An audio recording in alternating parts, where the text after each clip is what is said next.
Vou falar da área mais legal da astronomia, vocês já sabem. Então eu vou começar a falar da memória da Via Láctea. Podia ser pensado do ponto de vista histórico, documental. Eu sei que o Leandro falou já para vocês, fez na apresentação do curso dele um pouco da parte de documental e histórica.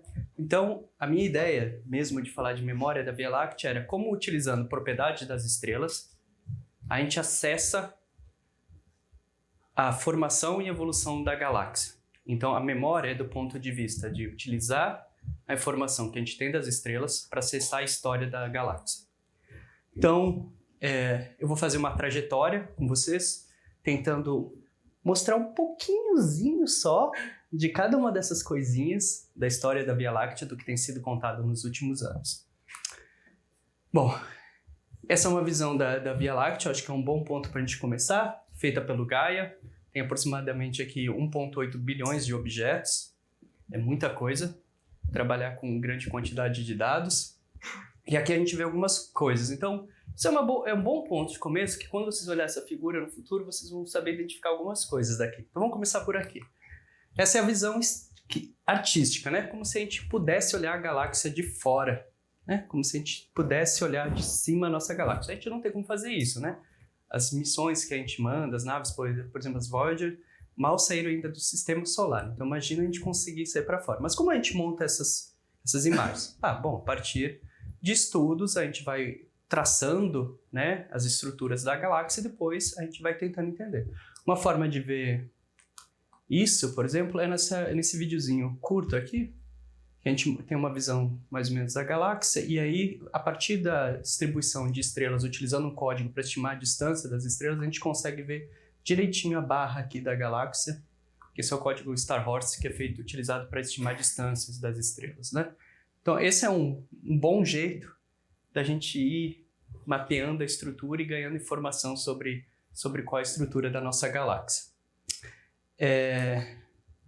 Olhando esse pontinho aqui, não é um aglomerado, talvez seja, eu dando spoiler. Alguém sabe o que é olhando um ponto assim, identificar? Tá. Esse é o Omega Centauri. Ele vai talvez aparecer de novo na apresentação, não tenho certeza, mas é o Nuclear Stellar Cluster. Vocês já tiveram toda uma palestra sobre aglomerados globulares, sobre aglomerados abertos, com a Simone, um curso. E o Nuclear Stellar Cluster, basicamente, ele é vamos dizer assim, um caroço remanescente, ou um caroço, um core, né, de uma galáxia satélite, muito massiva, e geralmente muitas vezes ele não é dissolvido, né, na interação com o potencial de uma outra galáxia. Então, aí já tem uma informação. Ele é um remanescente.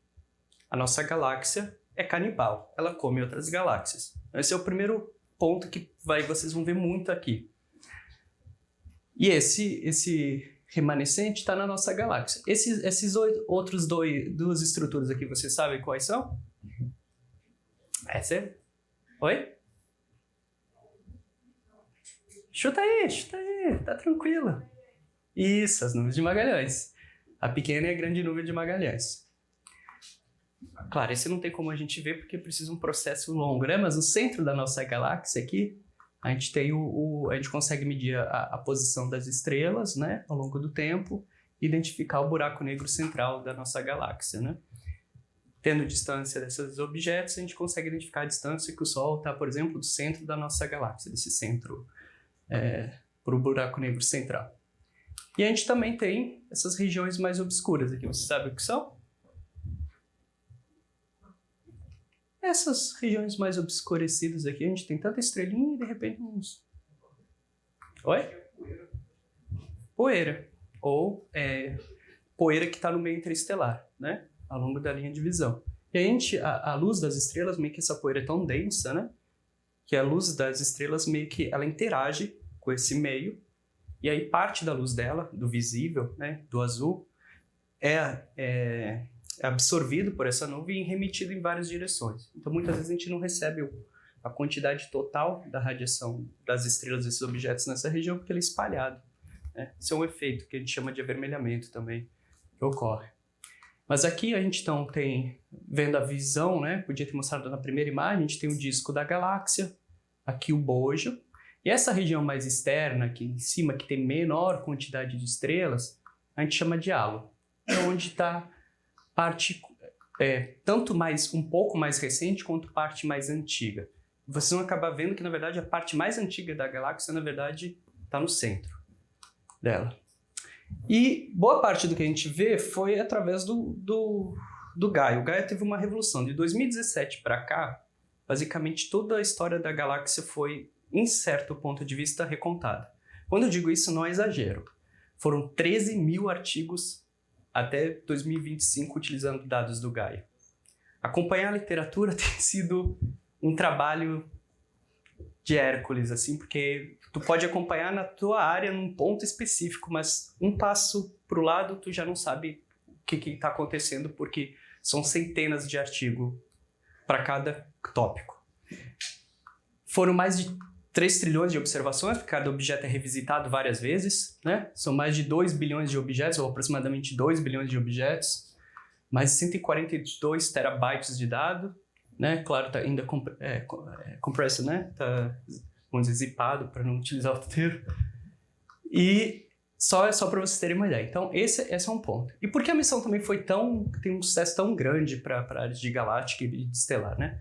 Ela tem uma coisa que é muito boa dela, que ela teve um cuidado muito grande com a parte técnica, que era existir equipes técnicas para avaliar os dados. Quando os dados iam se tornar públicos, saíam diversos artigos para explicar a utilização dos dados, todo mundo tinha acesso a isso, e os dados se tornavam públicos meio que para todo mundo ao mesmo tempo. Então não fazia diferença se você não financiou o processo de pagamento do satélite ou não, todo mundo no mundo tinha acesso ao mesmo tempo aos dados. Coisa que é muito difícil de ver, mas é uma democratização dos dados, né? E isso é ótimo, sim, de ver na astronomia acontecendo. Mas agora a gente vai falar como o Gaia, falei um pouquinho do que ele trouxe, mas o que a gente na astronomia galáctica tem utilizado o Gaia de um ponto de vista de construir ciência. E aí, a principal ponto para nós tem sido a arqueologia galáctica. O que a arqueologia galáctica está tentando fazer? Ou o que ela tenta fazer? Ela parte do pressuposto que a gente consegue recontar a história da nossa galáxia a partir das propriedades que a gente tem das estrelas. Então, as estrelas vão ter informação, ou vão carregar uma memória do seu local de origem. Tanto isso, né, na sua composição química, porque na composição química onde a estrela nascer, ela vai ter o gás. Então, se uma grande quantidade de estrelas nasce naquele gás, a princípio essas estrelas vão ter uma informação química compatível entre si, ou similar. E também, às vezes, vou botar às vezes, porque muita coisa na parte dinâmica muda com o tempo. Mas na dinâmica, grupos de estrelas podem ter dinâmicas parecidas. Ou se um grupo uma grande população estelar está interagindo com o potencial da nossa galáxia, essa população geralmente vai ter uma característica específica e que pode ser diferente daquela das populações da própria galáxia ou entre si. Então, basicamente, o que a gente tem? Posição de estrelas, que o Gaia nos deu. A gente consegue saber, pelo menos até uma dada distância, com boa precisão, a posição das estrelas. A gente sabe, então, em que local ela está. A gente consegue também, através do Gaia, ter um movimento ou a órbita dessas estrelas, que o Gaia nos deu os proper motions e também nos deu velocidade radial. Então, a gente consegue calcular a órbita dessas estrelas em torno da galáxia. Fazendo isso, a gente consegue identificar grupos dinâmicos dentro da galáxia. A química, como eu falei, porque tem a composição química de onde elas nascem, e a idade. A idade nos diz em que momento essas estrelas foram formadas. A idade tem outras questões também de dificuldade de estimativa, de erros associados, mas quando você estima estatisticamente para uma grande quantidade de objetos, isso você consegue fazer predições através da estatística com essas informações. Tudo isso junto, interagindo entre si, a gente consegue definir as características das populações estelares, seja da Via Láctea ou daquela de galáxias, daquelas que foram engolidas pela galáxia ou que estão sendo engolidas pela galáxia, e a gente consegue distinguir elas. Esse é o ponto de partida. Vocês já viram esse gráfico antes? Bastante aqui? Então tá. Então, elementos alfa, metalicidade, aqui Vocês lembram que população é essa aqui?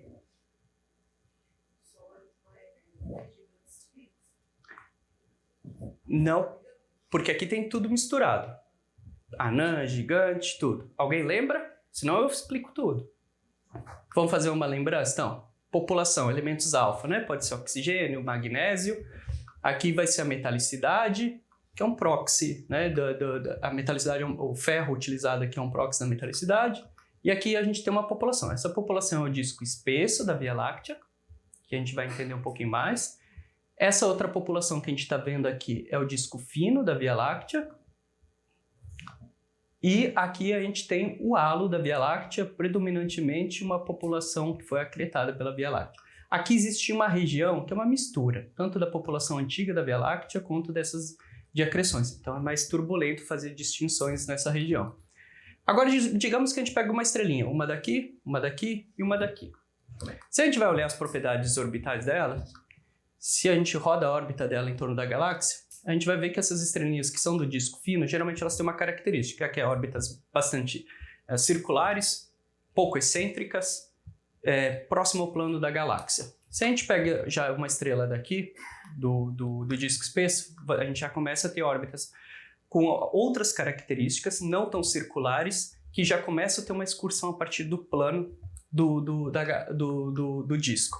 E se a gente pega essa outra estrelinha aqui do halo, ela passa a ter, então, excursões muito distantes do plano da galáxia, órbitas extremamente excêntricas, e essas são as principais características. Então, a gente pode olhar uma população, não só aqui na química, quanto também na sua dinâmica. Elas têm características que distinguem. Às vezes, existem sobreposições dessa população. A gente vê que tem um monte de estrela aqui que está sobreposta. Então não é tão fácil distinguir necessariamente tudo. A gente não pode pegar uma estrela aqui e dizer assim, vou distinguir só olhando ela. Às vezes não dá para fazer isso. Mas para distinguir uma população, em certo ponto de vista estatístico, é possível. Então, uma vez que eu sei, vamos focar só nesse gráfico aqui. Agora a gente vai entender um pouquinho de parâmetro orbital que a gente vai precisar para essa apresentação, para vocês entenderem os gráficos lá da frente. Tem a posição Z, né, o quanto afasta do plano galáctico. Aqui é o plano da galáxia. Tá? Aqui é o Sol. Isso aqui que seria a galáxia. Gente, é uma simulação super simplificadinha. Tu põe umas partículas rodar no potencial, elas estão interagindo com o potencial, que é a posição X, né, do plano da galáxia. Então a gente está vendo uma galáxia interagindo com o potencial da Via Láctea e as suas estrelas, por efeitos de maré, ela começa a ser dissolvida. Ser dissolvida e as estrelas começam a ser desligadas do potencial dessa galáxia e partir, vamos dizer assim, para o potencial da Via Láctea. Voltando agora aqui. Ai, meu amigo. Foi. Agora vamos olhar para esse lado aqui. Aqui tem a energia. Quanto mais alta, aqui, mais desconectada ela está. Quanto mais baixo, menor o valor, mais conectada ela está com o potencial da Via Láctea. Então, mais associada, vamos dizer assim, com o potencial da Via Láctea. E aqui o momento angular, né? A parte da característica da órbita de rotação. Aqui deve estar um zoom, né? Mas assim... Aqui, assim, diríamos que seria o meio, onde essas estrelas não teriam uma preferência de órbita, então elas estão mais virializadas. E para esses outros objetos, né, eles vão sendo depositados, algumas com órbitas mais prógradas, outros com órbitas mais retrógradas. Geralmente, a regra é que na direita fica as órbitas prógradas, na esquerda órbitas mais retrógradas, tá? E a gente vai vendo que ele vai se depositando e com o tempo vai variando em certa medida a energia, mas o que é interessante, mesmo no fim, quando ficou aquela bagunça toda aqui nesse lado aqui, visualmente, espacialmente, quando a gente mediu os parâmetros orbitais, a gente consegue ainda distinguir os grupos, distinguir quais estrelas pertencem a cada um. Então, espacialmente, se a gente olhar, a gente não distingue necessariamente. Mas quando a gente olha para os parâmetros, a gente distingue. E por que isso é interessante? Então, se a gente tem um monte de acreção, e tem, vocês vão ver, a gente consegue medir as propriedades dessas estruturas e entender elas nesses espaços de energia orbital e momento que a gente está vendo aqui. E por que isso é interessante? Com isso, distinguindo cada uma dessas acreções, de onde elas vêm, qual era a massa delas, a gente começa a entender como elas interagiram com a Via Láctea, quais foram, os efeitos dela na Via Láctea ao longo do tempo, como elas perturbaram o disco, se elas trouxeram gás, se elas, de algum modo, modificaram a estrutura, se elas perturbam de diferentes formas a estrutura da galáxia. Então, isso é super importante para a gente conseguir reconstruir toda a história da Via Láctea, identificar essas acreções. Mas não é tão simples. Se olhar esse gráfico aqui da esquerda, isso é simulação, tá? Esse gráfico da esquerda são estrelas acretadas. Uma única galáxia, de massa mais ou menos 1/5 da Via Láctea, passou por uma interação. Completamente acretada, já passou por todo o período de evolução, a gente vê que ela se deposita em quase todo o espaço de energia e momento angular. Se a gente olhar as estrelas que seriam in situ, só para vocês decorarem in situ, se aparecer em algum gráfico, é estrelas da Via Láctea, que nasceram na Via Láctea, que não foram acretadas. A gente vê os espaços, aqui o disco seria dessa galáxia, né? Dessa simulada, a gente vê que ele praticamente existe uma sobreposição. Então, quando é uma acreção muito massiva, uma grande quantidade de massa, isso começa a ficar difícil distinguir algumas características. E aí, novamente, aí entra a química. Né? Como a gente estava falando antes, então, como vocês já viram, eu vou tentar dar uma aceleradinha aqui, mas basicamente a gente tem supernovas do tipo 2, em algum momento, que são aquelas que vão, estrelas muito massivas, que elas têm uma evolução rápida. Elas vão produzir, então, basicamente aqui para essa finalidade da discussão, né, mais elementos alfas, como oxigênio, magnésio. A gente vai ter as supernovas do tipo 1A. Elas demoram, elas têm um delay para existir as supernovas de 1A no universo. Pensando no universo se formou, primeiro vem supernovas do tipo 2 e tem um delay. Por que tem esse delay? Porque você precisa de um tempo de evolução para formar uma anã branca. E essa anã branca está no sistema binário e transferir a massa. E aí, quando a gente vai para a evolução, para aquele gráfico que a gente viu lá dos elementos alfa, aqui, elementos alfa, né, o oxigênio sobre ferro, aqui, por exemplo, o que acontece? Só a supernova do tipo 2 basicamente se mantém estável, a evolução, isso por causa da Via Láctea, tá? Se mantém estável num platô, está evoluindo, e aí começa a existir as supernovas do tipo 1A. E aí o que acontece? Você emite mais ferro para o meio interestelar, e aí essa razão muda. Quando muda, aparece o joelho.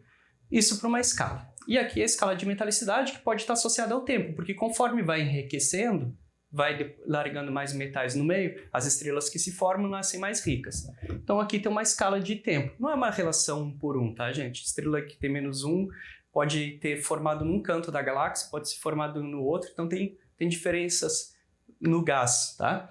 Mas assim, isso é uma característica. E aí o que é importante? O enriquecimento aqui, a quantidade de enriquecimento de -4 para -1, o número de estrelas que vão explodir depende da quantidade de estrelas que estão sendo formadas na Via Láctea. Se tu tem uma formação muito grande, muito gás, a galáxia forma muita estrela e cada vez mais esse ponto vem para a direita.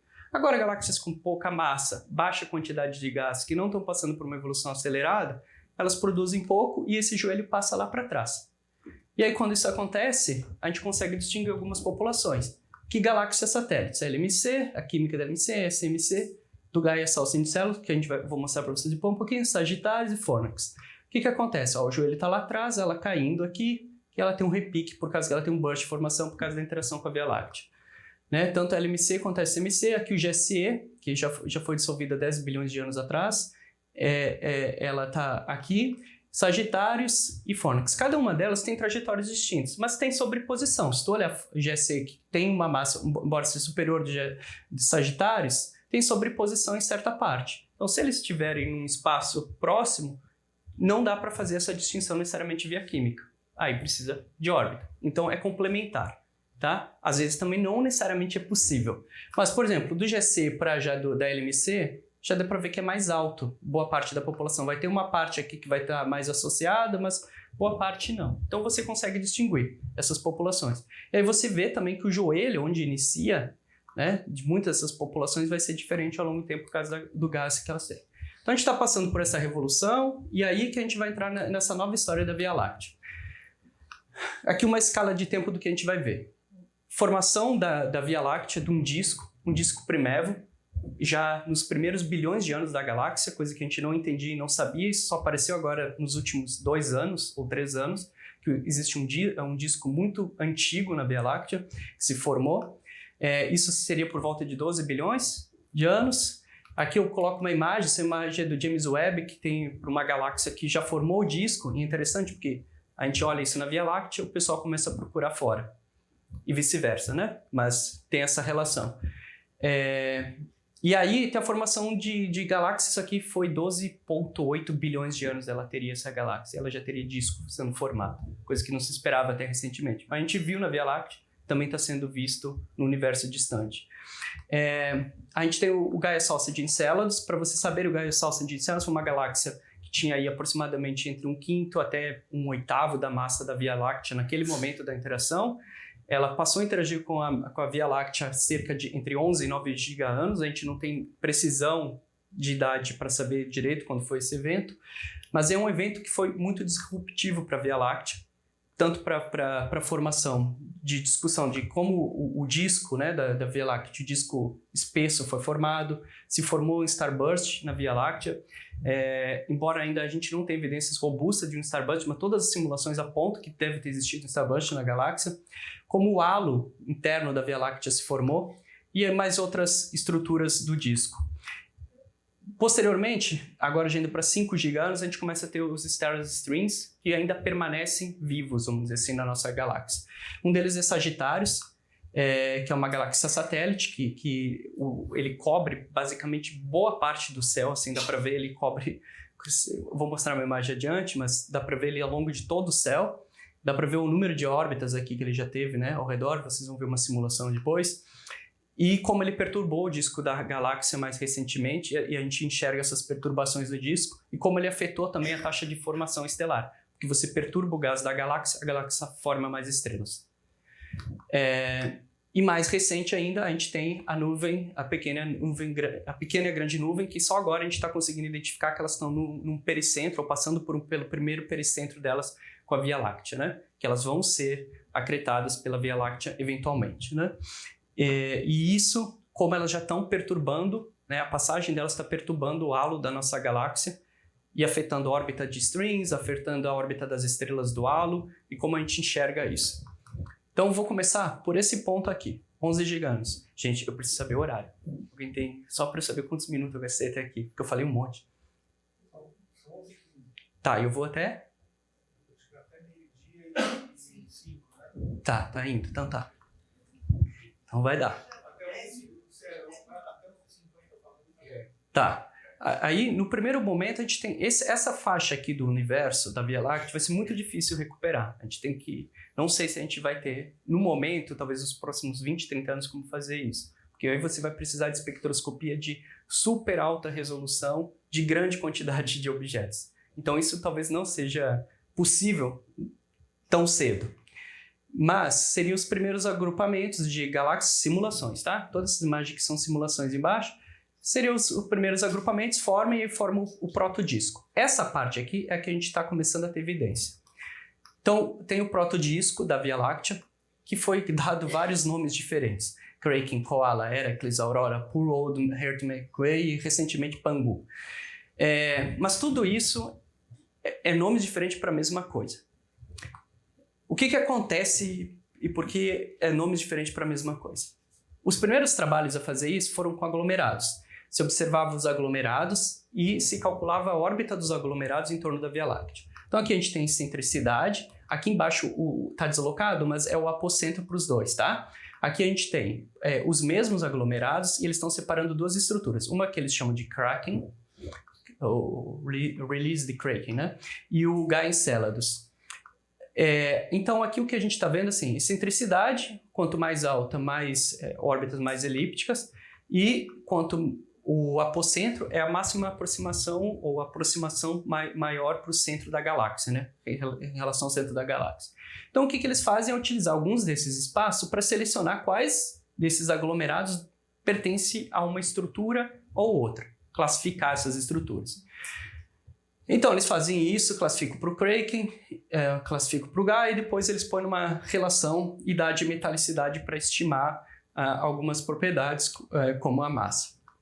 Aqui, nesse outro artigo do Forbes, que é o que deu o nome de Koala, eu acho, tem a metalicidade, né, os aglomerados, aqui in situ, né, então os aglomerados da Via Láctea estão esses em azul, E aqui é a idade. Ele estima a idade. Então ele está dizendo o seguinte, né? Para os aglomerados. A gente tem as idades, essa relação, esses são os aglomerados da Via Láctea, e são vários outros que ele separou para fazer as estimativas dele.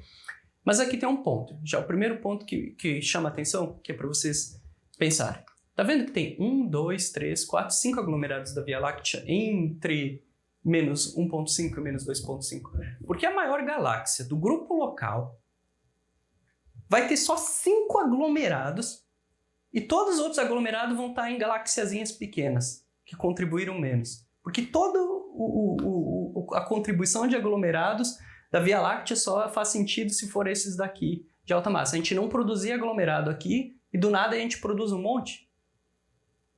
Então esse é o primeiro ponto. O segundo ponto é que toda a população de aglomerado, ela não se forma sozinha. Tu não tem um aglomerado que se formou sozinho no universo. Ele se forma dentro de um ambiente. Se ele se forma dentro de um ambiente, tem as estrelas conectadas com ele.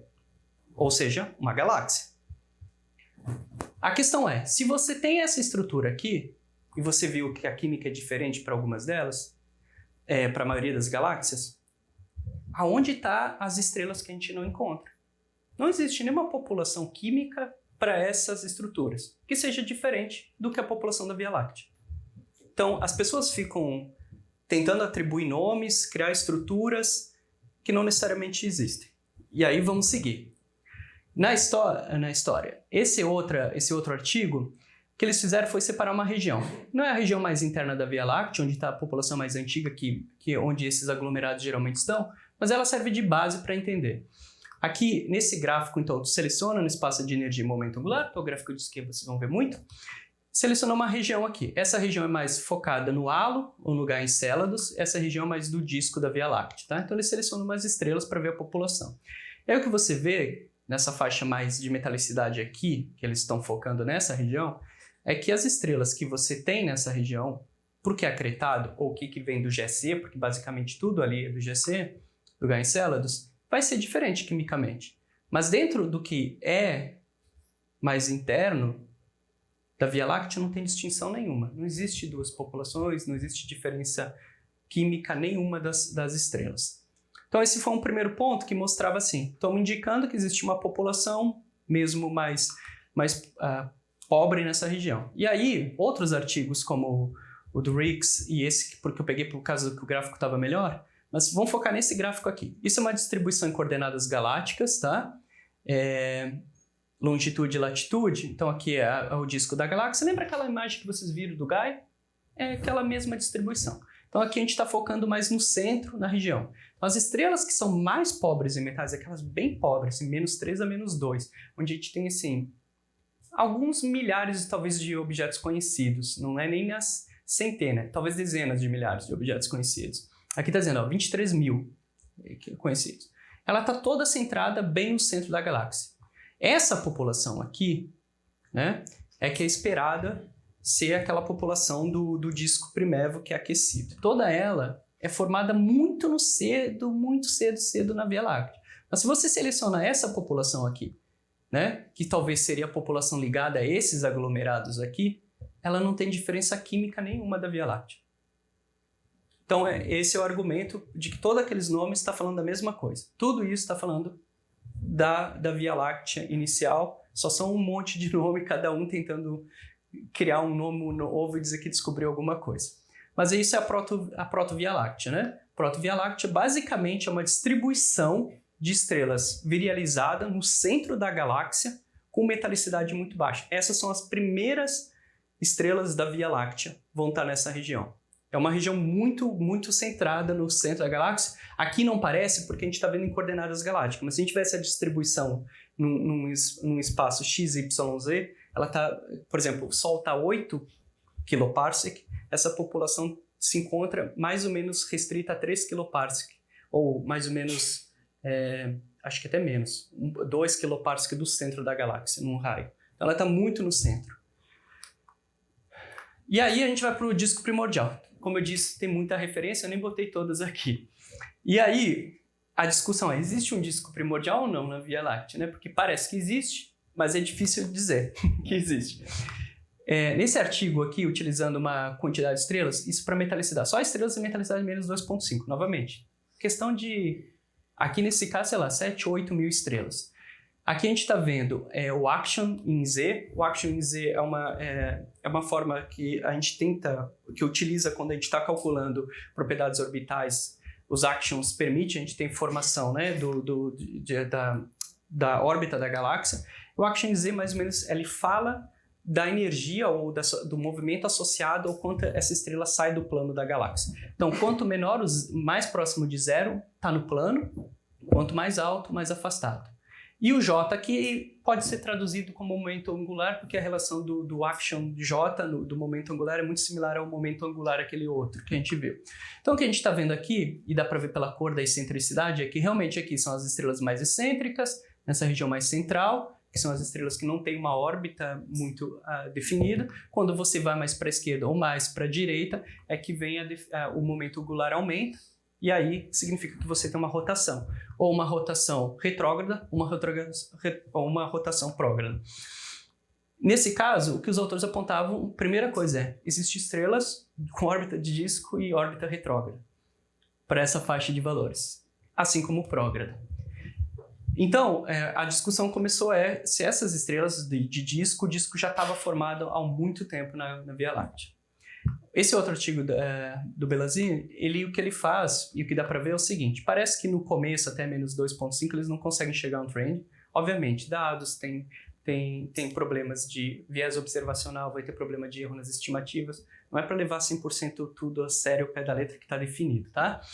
Mas eles apontam que parece que estatisticamente, por uma amostra muito grande, eu não lembro agora o tamanho deles, mas era na casa de milhões de objetos, estatisticamente parece que existe um conteúdo que começa a ser mais prógrado. Mas mesmo assim, o prógrado, né, aqui é um valor muito baixo, tipo 20, 30 km por segundo. O disco atual da Via Láctea gira aqui, em torno de 220, 200, né? Então é bem baixo, mas parece que tem um conteúdo. Mas o que tem que levar em consideração? Vocês viram esse outro gráfico aqui dizendo que está tudo meio virializado, né? O que acontece? As primeiras estrelas que se formam, elas vão passar por muita interação. Muitos processos de interação com galáxia satélite e muita coisa. Quando elas passam por interação, quando uma galáxia passa a interagir com a Via Láctea, ela transfere energia para as estrelas da Via Láctea. Quando ela transfere energia, a órbita não fica mais bonitinha, circular, redondinha em torno da galáxia. Ela ganha energia. E ela ocupa estados de energia. Ela vai passar a ter, vamos dizer assim, com ganhando energia, ela passa a ter órbitas mais, vamos dizer, certo nível caóticos. Ela começa a aumentar a sua excentricidade, ela passa a ser perturbada por essa interação. Então, é possível que parte dessa rotação até tenha sido apagada. Né? Se ela tinha uma rotação maior, ela pode ter sido apagada por essas interações a longo prazo. Mas esse estado da arte, temos certeza que existe um disco primordial? Não, mas a gente tem bastante pistas, ainda que evidências relativamente não tão robustas, que existiu um disco primordial lá por volta de 12 ou mais na Via Láctea. Mas tem outros gráficos que mostram isso também. E aí vamos para a formação do disco da galáxia de fato, o disco que a gente vê hoje. E como a gente acessou isso? Circularidade da órbita. Basicamente, essa relação diz o seguinte: valores perto de -1, órbitas retrógradas, tá? Valores perto de 1, órbitas bastante circulares e prógradas. E aqui também circulares. E aí o que a gente está vendo aqui? Vamos passo a passo. Quando está em 0, basicamente ele está dizendo que não existe o conteúdo da velocidade, é meio que assim, ela é totalmente... não tem um movimento preferencial de órbita, ela está com excentricidade extremamente alta, girando na galáxia para todos os lados, assim, de algum ponto de vista. Então, a circularidade aqui, em 0, está dizendo que até mais ou menos -1.3 de metalicidade, a galáxia não tinha praticamente muito movimento, aparentemente, nesses dados, e aí, a partir daqui, acontece alguma coisa e a galáxia tem um salto e começa a ganhar momento angular. Nesse momento, que é chamado de spin-up, né, ou que a galáxia ganha movimento, essa fase aqui. Aqui estão estrelas, então, né, do disco espesso, tanto nessa região quanto aqui, predominantemente nessa faixa aqui. E aqui já começa a faixa do disco fino, né, da Via Láctea, com órbitas bastante circulares. Então, basicamente, é nessa faixa aqui que ocorre a formação do disco da galáxia. mecanismos, podem ser, né? Por enquanto também tem muitos estudos teóricos aparecendo, com simulações e discussão. Alguns dizem que o GC poderia dar o starter para a formação, perturbando. Outras simulações apontam que ocorre naturalmente, com ou sem passar por um evento de merger de alta massa. Então, é um evento que não necessariamente a gente consegue predizer. Mas tem informação que pode nos ajudar a dizer se de fato a gente precisou de um merge para o disco ser formado, né? Se a gente consegue estimar quando o merger aconteceu e a idade dessas estrelas aqui, basicamente, a gente consegue saber quando elas ganharam velocidade circular, se foi antes ou depois do merger iniciar com a Via Láctea, né? Do merger que eu estou falando é do GC. Foi o único merger assim, com quantidade de massa suficiente para perturbar a Via Láctea. Eu vou passar esse outro aqui e aí eu vou para o GC. O GC, basicamente, ele tem, né, contribuição tanto para o halo quanto para o disco. E aí, então, eu vou mostrar uma simulação. Aqui a escala de tempo, né, ele coloca a partir de 9,3 giga-anos, mas aqui a Via Láctea, seria a Via Láctea, não necessariamente a idade é compatível com a idade, não leva em consideração aqui a idade. Ele diz, né, que você vai ter a galáxia com um disco inicial formado, vem interação com o GC, perturba esse disco, praticamente dissolve ele, né, por isso que eu falei, quando as estrelas estão lá sem circularidade, pode ser que elas tinham circularidade, mas foi perturbado pela interação e elas perdem a circularidade, né? Passa por esse momento, né? Por enquanto, a gente tem essa informação relativamente. Ela deveria fazer um trigger em Star Formation, mas a gente não consegue ter precisão para definir isso. E a partir daqui, o que acontece? Elas vão se misturar, depois de 1 giga-ano ou mais, ela vai se misturar a população dessa galáxia satélite com a Via Láctea, né? E aquecendo o disco. Disso a gente tem informação, né? Se a gente olha aqui no espaço, o magnésio, eu vou mostrar esse gráfico, tem um outro que é mais clássico, que é o do Splash, mas uma população chama de Splash. Se a gente olhar magnésio, né, por ferro, aqui está o halo, as estrelinhas do halo, aqui as estrelas do disco fino e do disco espesso, que eu já tinha mostrado antes. Mas olha a excentricidade. A gente tem um monte de estrela aqui do disco espesso com alta excentricidade. Ou seja, o que aconteceu? O disco espesso estava formado, só que em certo momento vem o GC, interage com o disco quando o disco espesso já estava formado, porque o disco já estava sendo formado, construído, e ele joga essas estrelas para órbitas muito mais excêntricas. Então tem muitas estrelas do disco espesso, né, que são formadas, que estão nesse período que elas ganharam órbita bastante excêntrica. Então, numa mesma população, que aqui no fundo não dá para ver, mas tem órbitas baixas, de baixa excentricidade, mas uma boa parte dessa população foi aquecida, né? Ganhou órbitas. Então, olhar às vezes para uma única estrela no único lar não nos dá toda a informação. Então, essa informação que o GC perturbou o disco da Via Láctea, que também estava informação que era o disco espesso, está aqui. Essa a gente tem também. Aí, então, a galáxia passa por esse período, ela continua crescendo, né? Mistura as populações, e se a gente olha na simulação, a gente enxerga aqui a população da Via Láctea. Aqui é um diagrama que a gente chama faltou a legenda aqui, mas acho que aqui é VFI, a velocidade circular, né? E aqui eu acho que é o VR, que é a velocidade radial dessas estrelas. Mas basicamente a gente está vendo uma população com baixo valor de velocidade circular e as estrelas tanto o disco fino quanto o disco espesso. O que seria acretado, né, dessa população é isso aqui. Aí tu olha para a galáxia, para a Via Láctea, e é isso que tu vê, né? Aqui a população do disco e aqui, por isso que a galáxia é chamada de Sausage também. Péssimo nome. Mas The Gaia Sausage Enceladus, né?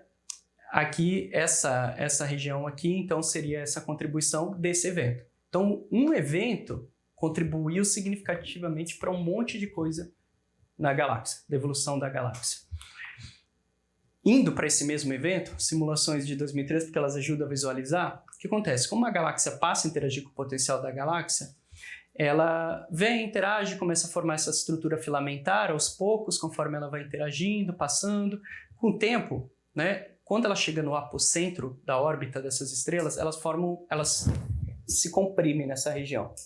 Para um observador da Terra, né, olhando para o céu, ele olha para o céu e vê isso aqui comprimido, uma grande estrutura. Como todas as estrelas estão agrupadas ali, ele não vê quase esse filamento, porque a quantidade de estrelas é muito menor. E a gente não consegue enxergar muito estrelas profundas, porque observacionalmente o survey geralmente não atinge essa profundidade para observar a completeza do todo. Então o que a gente vê? Vê umas estruturas assim, olhando até uma sobredensidade. Então a gente chama isso de sobredensidade estelar, ou stellar overdensity. Então a gente olha e vê essas estruturas, que seriam quase conchas ou shells também que eles chamam. Essas estruturas no halo, a gente enxerga na Via Láctea. E aí o que não se sabia até recentemente é se essas estruturas pertenceriam a alguma outra, qual seria o progenitor dessas estruturas. Então um trabalho que a gente fez recente foi que era selecionar estrelas desse halo, né, da Via Láctea, são quase 20 kPa, é maior do que a distância do centro da galáxia até o fim do disco da galáxia, né? Mas pro halo, tá? Apontando para cima, bem para cima. E aí o que a gente fez foi selecionar essas estrelas e notar que a química delas era indistinguível da química da população do GCE. Então, basicamente, todas as estrelas que a gente vê nessas estruturas no halo, esses shells, essas sobredensidades, é conteúdo do GC. Então, basicamente, todo o halo, quase assim, o halo interno da Via Láctea, aproximadamente 60%, 70% dele é só de estrelas do GC. Quando tu vai para o mais externo, aí começa a diminuir. Mas a parte interna, praticamente todo ele é constituído de estrelas GC. Como isso foi possível? Dinâmica e química. A química diz, se essas estrelas fossem, por exemplo, da Via Láctea, que foram chutadas para fora da Via Láctea, elas estariam lá, e não na região, esses contornos indicam a região das estrelas do GC, né? Do conteúdo do GC que a gente tem na vizinhança solar, mas é uma boa aproximação. E aqui o disco Space, aqui o disco fino. Então, essas estrelas realmente têm química do GC. Então ele também participou então da formação. E agora a gente vai para os stellar stream. Meio que eu falei um pouco antes, mostrei um vídeo, mas eu acho que é bom mostrar esse outro vídeo. Aqui para galáxias Sagitários, né? A gente está vendo a posição do Sol ao redor da Via Láctea, só para dar uma noção. Então isso aqui é do centro aqui a 8 kPa, então isso está bem mais distante. E Sagitário está passando, e essa seria mais ou menos um vídeo que reproduz bem o movimento. Se tu comparar com o que a gente vê observacionalmente, você vê bem. Isso aqui é o centro de massa da LMC e SMC incluído, tá? Nesse modelo, então, o que você está vendo é que a galáxia passa a interagir, começa a perder as suas estrelas ao longo, formando essa estrutura filamentar. Ela está muito longe ainda disso completamente virializar. Então, a gente consegue enxergar muito bem essa estrutura dessa galáxia e remontar. E assim como ela, esse é um atlas, esse é de um artigo, de um review que saiu esse ano, ou ano passado, ele mostra a quantidade de stellar stream que a gente já conhece na nossa Via Láctea. Por enquanto já passou da casa de centenas, né? Então, mais de uma centena de galáxias satélites que a Via Láctea engoliu e está dissolvendo. Só aqui. Fora o que a gente já não sabe, porque virializa com o tempo. Então, o que é mais antigo virializa, o que é mais recente ainda permanece por um tempo. Então, isso aqui é para dar uma dimensão da quantidade de estruturas. Ah, mas é legal só porque é um stream? Não. Cada um dessa é uma galáxia satélite. Então, por si só, é um laboratório de química. Porque ela evoluiu sozinha num ponto do universo, teve explosão de algum tipo de supernova específico, isso faz a evolução química dela ser completamente distinta da outra. Quando você tem um local desses, é ótimo para estudar e tentar identificar processos de evolução química ou mecanismos, né, caminhos de formação de elementos através de algum tipo específico de supernova. Então, para quem trabalha com... Pode perguntar. Quando você falava isso, está se referindo à nuvem de Oort, não é isso? Não? A gente está falando da galáxia. A nuvem de Oort é sistema solar, perto do Sol. Quando a gente está falando disso, a gente está falando da Via Láctea. O halo, por exemplo, aqui, ó. O Sol estaria aqui, 8 kPa do disco, certo? Aqui vai para 12. Então, esses objetos aqui estão, às vezes, a 30, 50, 100 kPa da Via Láctea.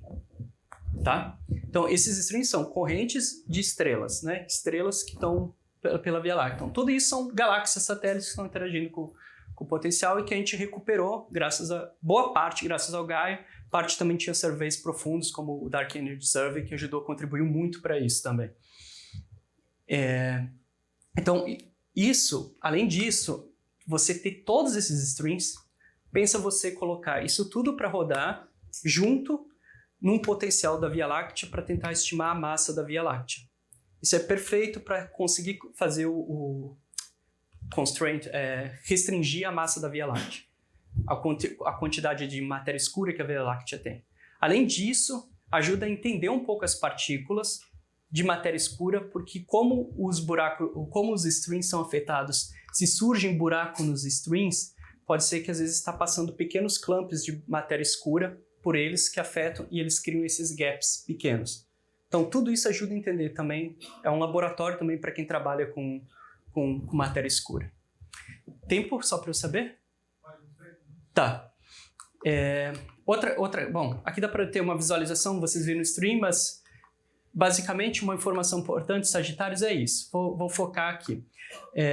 Aqui a gente está vendo a variação, né, na altura, o quanto a altura das estrelas do plano é afetada e com a idade. Então, tem estimativas de idade e quanto a estimativa da altura, o quanto a dispersão em altura é afetada das estrelas. E aí o que você vê, por exemplo, quando o GC acontece, todas as estrelas que são muito velhas parece que passaram por um efeito muito grande de dispersão. E aí, quando você vem para cá, você enxerga algumas regiões, uma em aproximadamente 5, outra aproximadamente em 2, com dispersão, e outra mais recente. Cada um desses pontos estaria ligado com uma passagem da galáxia Sagitários pelo plano da Via Láctea, né? Pelo plano ele não está cruzando a Via Láctea, cortando, mas está passando assim, né? Cada um é um pericentro. E aí, quando você faz as estimativas rodando o potencial com a galáxia ali, que nem uma simulação, você consegue recuperar esses pericentros. E isso, nessa medida, também aparece quando você vai medir a taxa de formação estelar. Quantas estrelas se formaram ao longo do tempo.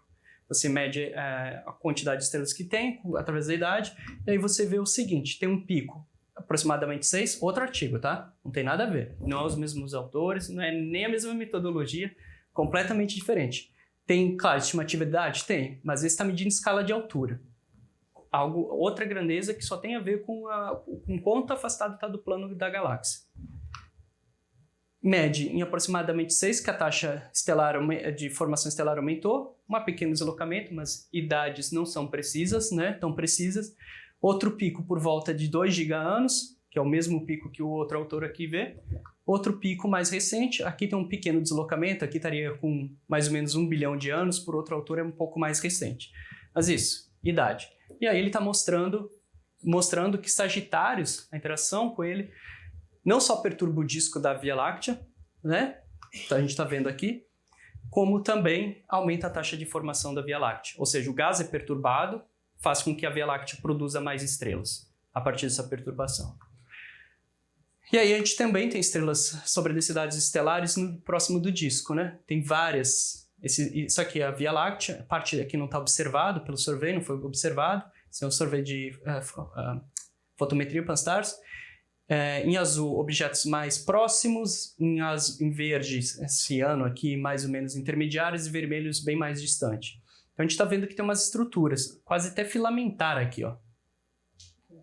Essas estruturas, elas não são simétricas, está vendo que elas não aparecem aqui no outro hemisfério? Então, num hemisfério aparece, no outro aparece em azul. Essas estruturas, antigamente, a gente não tinha noção do que elas eram. Se elas eram, tipo, uma galáxia foi engolida e ela ficou girando em torno da nossa galáxia. A gente não conseguia observar porque era muito distante, não conseguia ter química. Vou passar isso aqui, mas para vocês terem noção, hoje em dia a gente sabe que elas têm origem galáctica. E por que elas têm origem galáctica, né? Antes eu mostrei esse vídeo do Sagitário sendo dissolvido, e basicamente o que ele faz é isso, né? Dados do Gaia, coordenadas galácticas na região do anticentro da galáxia. Então, em vez de olhar para a direção do bojo, tu está olhando para a direção externa da Via Láctea, tá? Forma essas estruturas aqui, ó, tá vendo?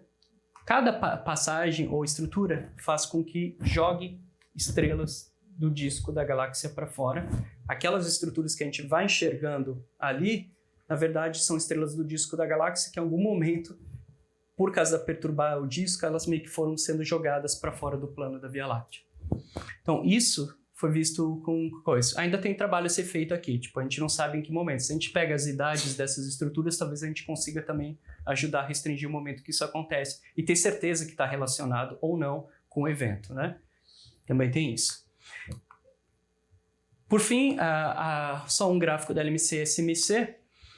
O que tem sido estudado, e sim, parece que é pouco, mas tem sim, centenas de artigos só sobre isso, tá? Absolutamente só sobre isso. Que é o que? A passagem da LMC e SMC pelo halo da Via Láctea, aqui os dados observados, aqui simulação. Aqui eles estão suavizaram os dados porque tem baixa estatística. Então é para tentar facilitar a visualização. O que está acontecendo? Ela está vindo, interagindo, entrando no halo da Via Láctea, passando por aqui. E aí, o que acontece? Como ela está passando pelo halo, todas as estrelas do campo que estavam meio viralizadas começam a ser atraídas para ela e andar em direção a ela. Então, ganha um movimento, né? Ganha, vamos dizer, energia para seguir aquela coisa. E a gente passa a entender que as estrelas, então, do halo meio que acordam, despertam, né? Elas passam agora a ter um movimento. Tinha um movimento caótico. Ali, agora elas ganham uma velocidade preferencial que é seguindo meio que o movimento da LMC. Então, a gente vai vendo que o que está perturbando o halo e afetando. E aí você já vê esses efeitos em stellar streams, você vê esse movimento no halo. Então, na hora que você vai calcular quais as características do halo da galáxia, bom, já não dá mais para fazer isso. Dá para ver, porque a LMC, SMC e SMC já estão perturbando o halo. Não é tão simples e trivial. E numa simulação a gente vê mais ou menos que seria o que seria esperado observar mesmo, e que os dados observados, né? Claro que simulações tu pode manipular para elas ficarem um pouco mais parecidas com os seus resultados. Não manipular, mas você pode encontrar a simulação que melhor se adequa ao seu caso.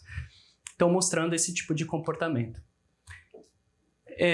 Para quem gosta de exoplanetas, vou correr agora, mas só para explicar que existe uma relação. Tu pode estudar populações de exoplanetas, não de exoplanetas, mas das estrelas hospedeiras de exoplanetas com astronomia galáctica.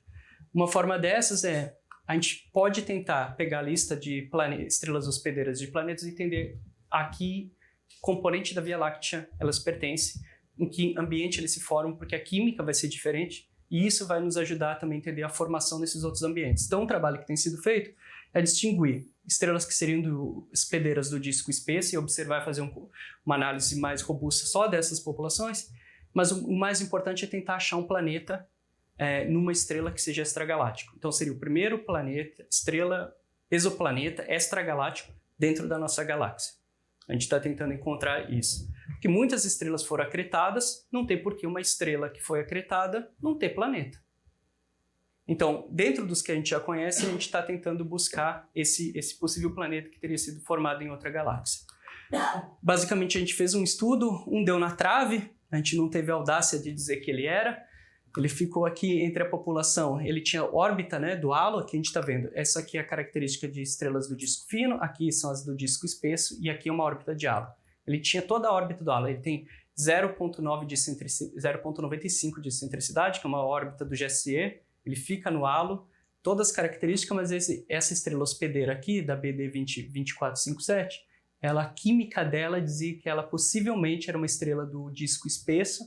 E lembra que o disco espesso, as estrelas foram aquecidas porque o GC afetou elas, né? Lembra que a excentricidade de algumas do disco espesso eram altas. Então, era mais provável ela ter sido uma estrela que foi aquecida, porque a química aqui meio que diz isso. Deu na trave, mas a gente continua na busca. Aqui outros estudos, a gente preparou também um catálogo de 47 milhões de estrelas agora, que eu espero que vai ser com parâmetros orbitais, que vai ser ótimo para aplicação. Agora eu vou falar rapidinho, terminando. Desde 2020 a gente construiu um grupo chamado Milky Way Brazilian Group, eu mais dois colegas, né, formando esse grupo. É um grupo agora já interinstitucional brasileiro, meio que também de brasileiros, mas, claro, obviamente, se tiver algum estudante do exterior, ele vai fazer parte. Já tem brasileiros, né, de 7 países, pesquisadores, 12 instituições, tem, por enquanto, 6 doutorandos, 4 pós-docs, se não me engano, acho que o número de professores já está maior, né? 25 membros. A gente tem o Journal Club semanal, discussão de artigos. Se alguém quiser, tira foto, manda e-mail para a Laís, que ela inclui vocês no Journal Club. A gente tem estrutura de grande colaboração, a gente coloca os projetos no Slack. Quem quiser participar, pode participar do projeto e de discutindo e eventualmente fazer parte do artigo, mas são grupos independentes, ninguém é obrigado a nada, ninguém é obrigado a participar, ninguém é obrigado a botar o artigo lá, quem quiser fazer essa ciência um pouco mais colaborativa pode participar. Tem especialista, né, de diferentes áreas, gente que mede idade, gente que entende diálogo, gente que entende de disco, gente que mede distância de estrelas, tem um pouco de cada. Agora, a partir do semestre que vem, a gente vai ter um seminário mensal dentro do grupo voltado para ciência de astronomia galáctica, e a gente vai incluir agora também uma apresentação semestral, quem estiver desenvolvendo o projeto, quer apresentar para os outros, ninguém é obrigado novamente, para os outros colaboradores, apresenta dentro do grupo. Bom, o que fica dessa apresentação? Astronomia galáctica, claramente, a área mais legal que existe. A gente podia discordar, mas vocês vão estar errados. É uma das áreas mais ativas atualmente, tem várias áreas muito ativas, essa área é muito ativa graças ao Gaia. O Gaia não terminou, ele vai ter um lançamento de Data Release ainda em 2026 e um em 2027. Então, por enquanto a gente tem 30 milhões de estrelas com velocidade radial, deve subir até 120 milhões em 2027. Então, a gente vai aumentar um quarto ainda, vai quadruplicar o número de estrelas que a gente vai ter na velocidade radial pela parâmetro orbital e ter mais informação. Embora ele parou de observar, ele já parou as observações, mas os dados ainda vão demorar tempo para ser tratados e disponibilizados para a comunidade. Bom, o Gaia ajudou a revolucionar o nosso entendimento, né, da Via Láctea. A arqueologia, então, galáctica, né, que a gente utiliza quase como uma ferramenta para estudar, né, e reconstruir a história da Via Láctea.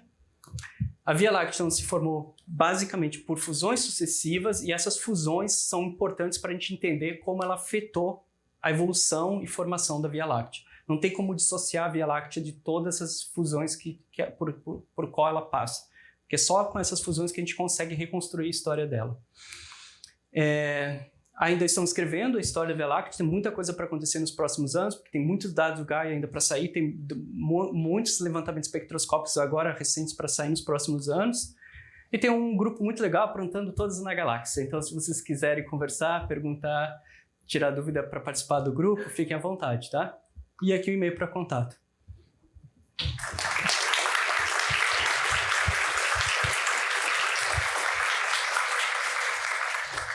Muitíssimo obrigado, Hélio. Agora nós temos aí 15 minutinhos para perguntas e explicações. Quem quer começar? Levanta o braço. Vamos lá primeiro.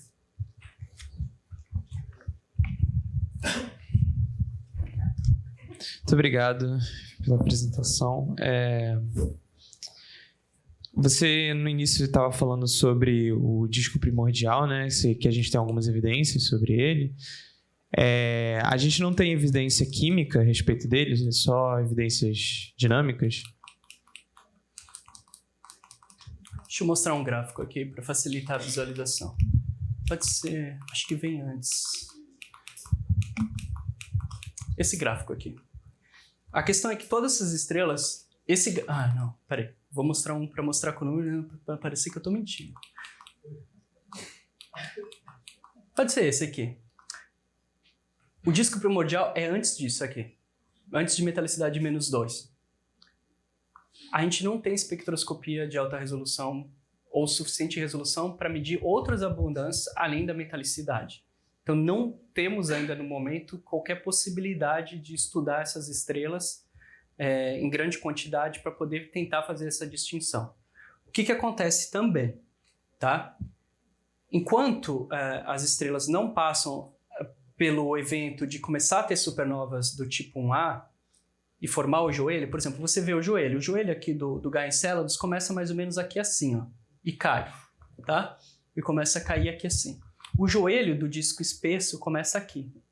Agora, a maioria desses objetos em -2.5, eles estão todos nesse mesmo platô de elemento, de abundância química. Nenhum deles vai ter um joelho necessariamente aqui assim, todos eles vão estar praticamente nessa região. E aí fica muito difícil fazer a distinção química.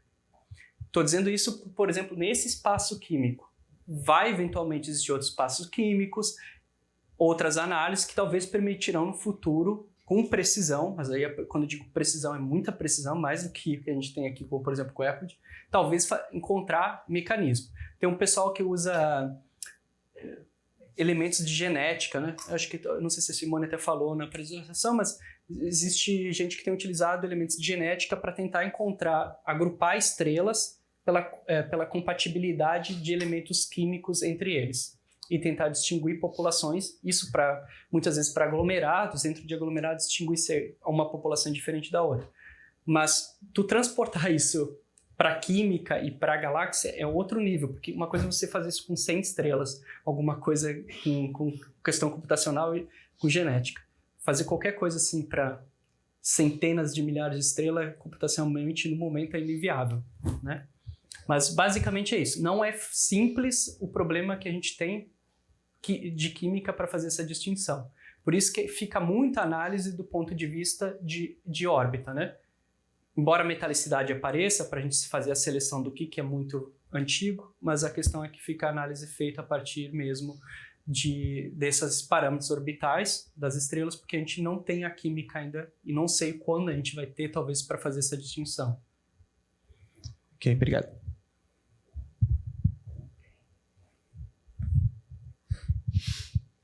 Mais perguntas, pessoal? Eu lembro que alguém que levantou o braço. Obrigado, professor, pela apresentação. Inclusive, eu estava vindo para cá hoje, eu estava meio que pensando, tipo, se a galáxia ela tem um movimento, ela tem uma velocidade angular.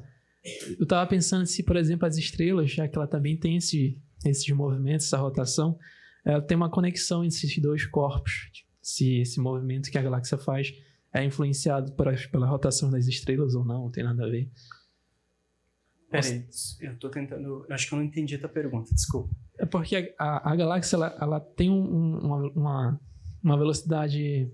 De rotação, sim. Sim. Inclusive, eu queria saber qual é essa direção.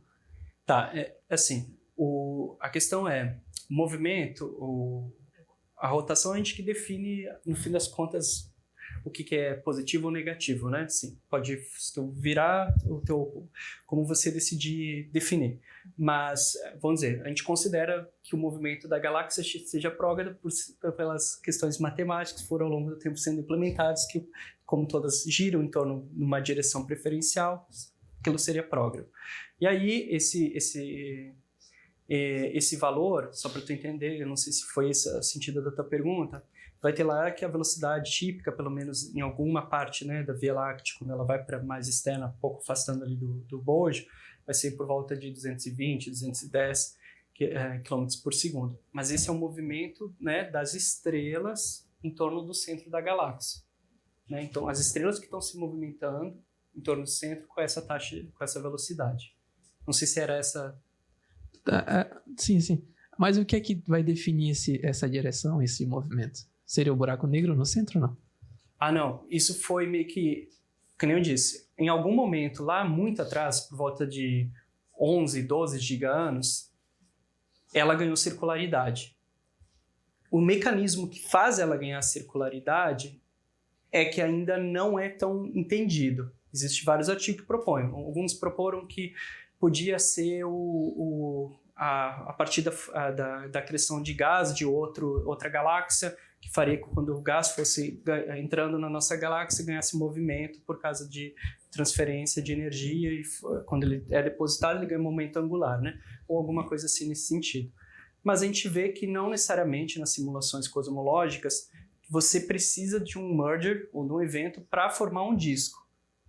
Então, discos é meio estranho ainda porque não se tem uma resposta. Não se tem uma resposta. Disser que eu tenho uma resposta, não. Dos artigos que eu li, nenhum deles apresenta. Eles apresentam hipóteses, várias, 3, 4 hipóteses para a formação. O que a gente sabe existe tanto hipóteses que dizem precisa do merge, quanto hipóteses que dizem que não precisa. Então, se eu não tenho uma resposta de quando isso ganha, mas no momento que ela ganha e que o gás começa a girar, a partir daí ele se sustenta, né? Entendi. Mas no caso, se for comparar com outras galáxias, tem galáxias que podem estar em outro sentido. Ou não? Ah, sim. Sim, isso não quer dizer que todas as galáxias têm... Assim, eu não lembro... essa é uma resposta de astronomia extragaláctica, eu não tenho a resposta se tem movimento preferencial das galáxias de rotação. Tá? Eu não sei se essa resposta existe. Existe? Eu não tenho essa. Não, tu não sabe também. Eu não... De vez em quando algumas que tem uma orientação preferencial, mas eu acho que não sou muito bom. Mais perguntas, pessoal? Alguém? Não? Vamos agradecer o Hélio novamente.